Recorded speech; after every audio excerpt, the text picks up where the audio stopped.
bahwa tidak ada korelasinya antara teman-teman yang itu dengan Mas Kaisang atau Mas Bobi, Mas Gibran, Pak Jokowi, menurut saya juga nggak begitu. Saya tidak mengatakan itu tadi, Rifana. Tapi di sini benar-benar kita lihat dulu bisnisnya ini apa. Apakah mereka memang punya hubungan bisnis, Mas Kaisang juga punya saham, atau apa, ya kan, kita harus selidiki dulu gitu loh. Itulah fungsinya KPK. Iya. Problemnya kan dan fungsinya abang juga untuk membawa bukti itu sebagai masyarakat kan. Nah kan teman-teman KPK kan akan memanggil abang dengan membawa data-data permulaan itu. Iya, itu saya sudah pernah dipanggil. Jadi kan kita harus apresiasi dong bahwa KPK kan kemarin mereka menerima laporan abang. Iya. Ya, kita harus hargai itu gitu. Jadi nggak usah dulu ada opini atau framing yang menurut saya terlalu jauh, Bang. Yes, sebetulnya bukan framing terlalu jauh itu. Iya. Juga analisis itu. Iya.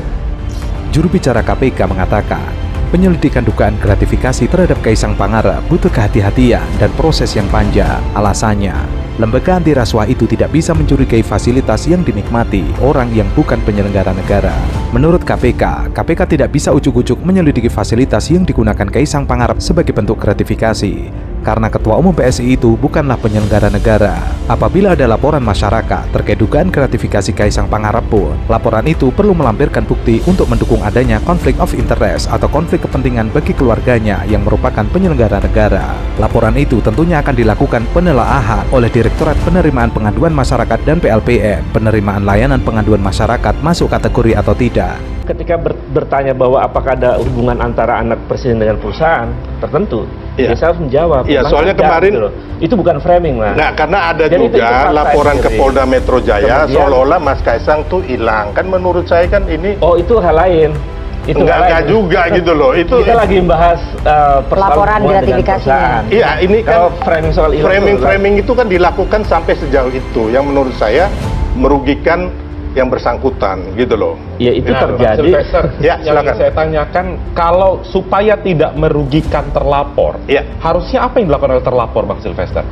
Kan begini, ya kan, teman-teman KPK kan pertama bilang kemarin harus melakukan klarifikasi, terus akan membuat surat untuk memanggil kan.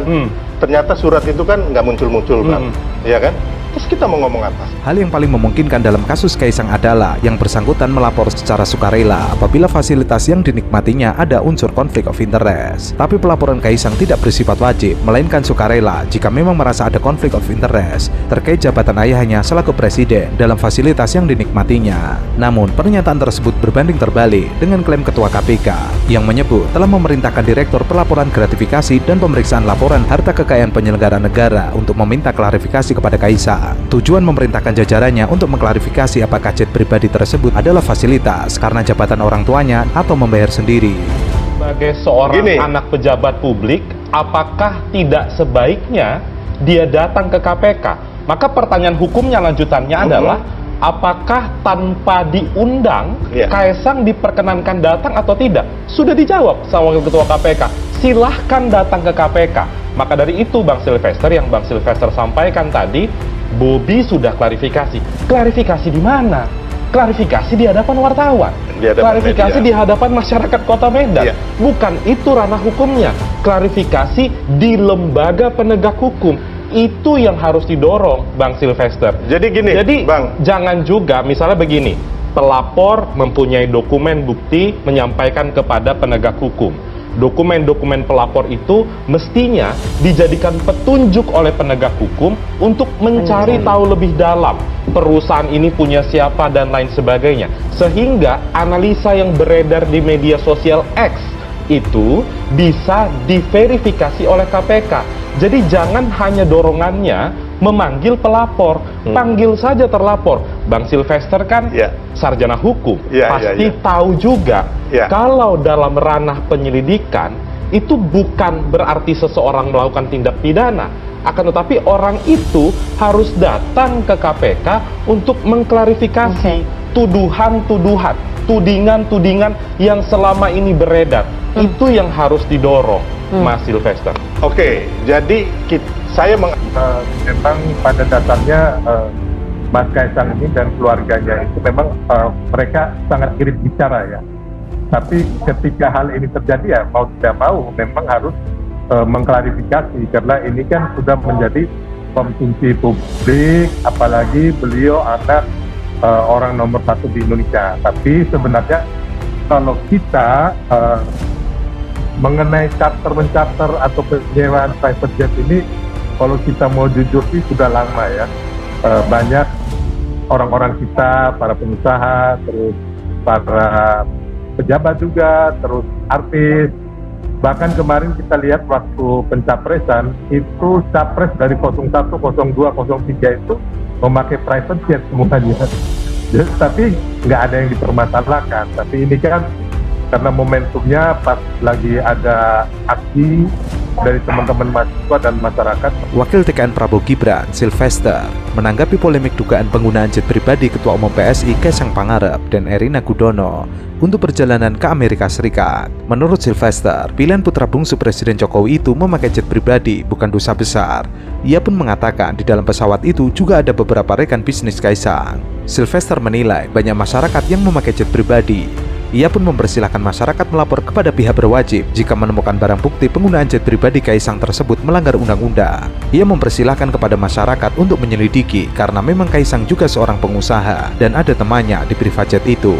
Seperti bagaimana sebenarnya duduk perkaranya, sehingga kemudian masyarakat kita tahu melalui netizen kan mencari dengan OSIN ya, open source intelligence, berdasarkan ya kemampuan teman-teman netizen ini ya, mulai dari adanya dugaan begini begitu pemilik dan lain sebagainya. Oleh karena itulah sebenarnya langkah yang paling tepat ya di KPK gitu ya, karena di KPK kita tahu mereka mempunyai kewenangan ya yang lebih luas ya, termasuk juga kita tahu yang diprinsipkan oleh pimpinan KPK adalah Direktorat Gratifikasi yang tentu ya mempunyai kewajiban dan kewenangan untuk mengklarifikasi apapun. Untuk diketahui, Kaisang dan Erina diduga pakai jet pribadi untuk perjalanan mereka ke Amerika Serikat. Hal itu berdasarkan analisis warganet terhadap foto-foto yang dibagikan Erina di akun Instagram pribadinya. Erina juga mengunggah gaya hidup mewah saat berada di Amerika Serikat. Selain foto saat di pesawat, ada pula unggahan saat mereka membeli roti seharga Rp400.000 dan stroller bayi yang diduga berharga puluhan juta rupiah. Nah, saya pikir perusahaan pesawat di Singapura juga akan sangat kooperatif untuk memberikan data-datanya ya. Dan saya pikir justru ketika di Singapura lebih jelas ya, tidak akan ada manipulasi ya, termasuk dari transaksi pembayaran, termasuk dari siapa saja manifest di pesawat itu, siapa pilotnya, bahkan semuanya ada gitu. Jadi menurut saya itu yang harus dilakukan oleh KPK untuk mengungkap ini semua, karena Mas, buat di sekitar kan belum ada permasalahan mengenai konflik of interest aturannya, kemudian juga trading influence. Jadi ini yang sangat berat. Tapi sekali lagi bahwa apa yang dilakukan oleh KPK kita harus menghargai. Anak Presiden Jokowi, Kaisang Pangarep belum lepas dari perhatian terkait dengan aktivitasnya yang menggunakan private jet atau jet pribadi. Pemicunya saat Kaisang dan istrinya Erina Gudono ke Amerika Serikat pakai private jet.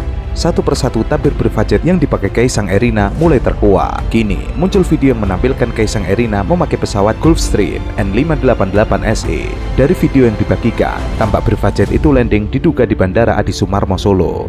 Kita tahu sebenarnya Mas Kaisang ini kan dia bukan penyelenggara negara ataupun bukan pegawai negeri sipil seperti yang ada di dalam Undang-Undang Pasal 12 huruf B besar. Tetapi ya kita perlu ingat bahwa beliau kan mempunyai hubungan keluarga dengan Pak Jokowi ya, dengan Presiden Republik Indonesia, sehingga tentu adanya dugaan-dugaan, sehingga kan bahasa-bahasanya udah patut diduga. Inilah yang perlu diklarifikasi ya, apakah memang ya terkait dengan gratifikasi atau bukan. Itulah sebabnya maka yang harus dilakukan oleh KPK tentu tidak ujuk-ujuk datang langsung ke Mas Kaisang ya. Tentu mereka harus mempunyai bukti awal dulu ya, seperti misalnya melakukan klarifikasi kepada ya perusahaan jadi yang ini sebetulnya sudah pesawat.